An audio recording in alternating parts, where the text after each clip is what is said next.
Chi vive in controluce e soffia sulla braccia di una città,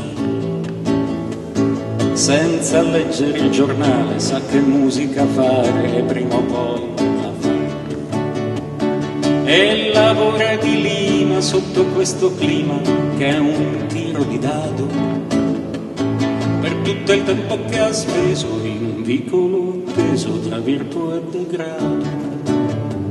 Sì, perché qui si vive a metà tra la fogna e la chiesa, in un odore denso di piscio ed incenso che aleggia teso, e si mischia ai miasmi, ai fumi ed ai fantasmi della trattoria.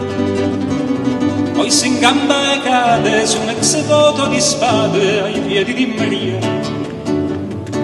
D'estate senti finire il fax di qualche ufficio sordo, ansia o maccaia nella zona buia di un angiporto, tra le artesie magiche e i rifiuti tossici.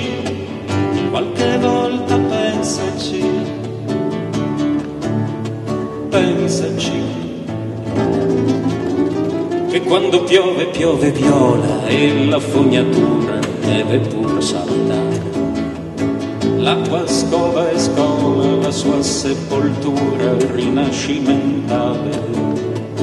Quando torna il sole viene quando vuole tra i mercati al caldo, con la merce varia trovi il teschio di un Doria venduto in saldo, e dopo senti un bell'assurdo.